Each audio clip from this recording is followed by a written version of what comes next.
Hello. Thanks for joining me again. You've heard me mention the farm in Kentucky before. As you recall, it's a small cow calf operation located between Louisville and Lexington that Bill's dad started in 1986.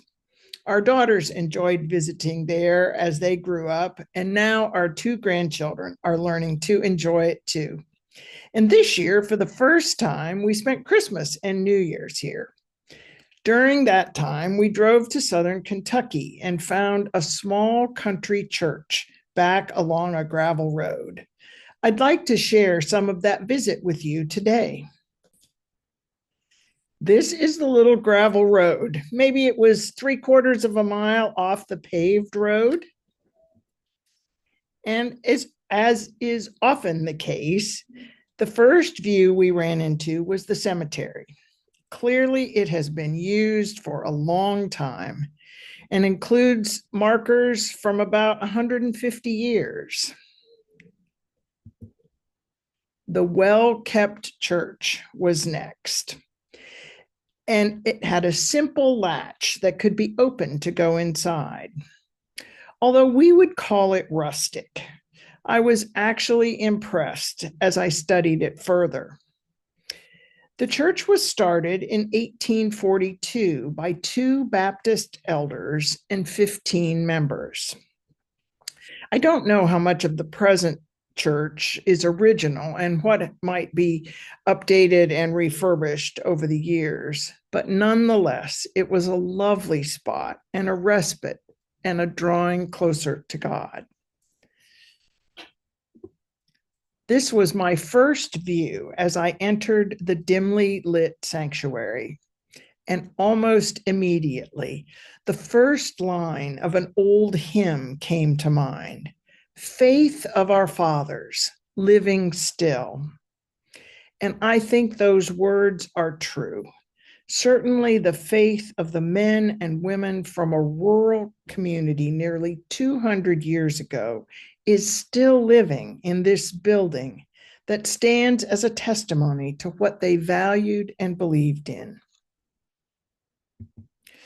As you can see, there was a well-made hardwood floor and well-built solid walls.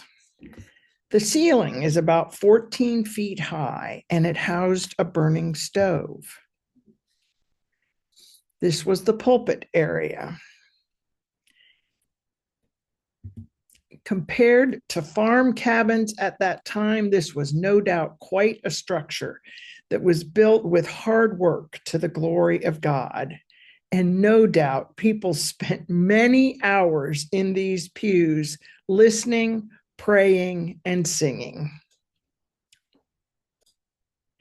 After the visit, I learned more about the hymn, Faith of Our Fathers.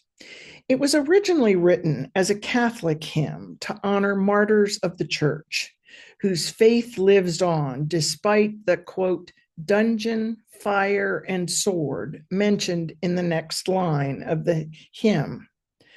Perhaps for the Good Springs Baptist Church, this line could be despite snow, heat, and hardship.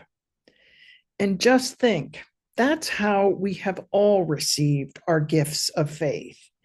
It has been handed down to us from all those who came before us. Each of our forebearers in the church has done their part to pass along their faith to all of us today. I didn't remember the last stanza of the hymn from singing it in the past, but I share it now as words for us who are living lives of faith today.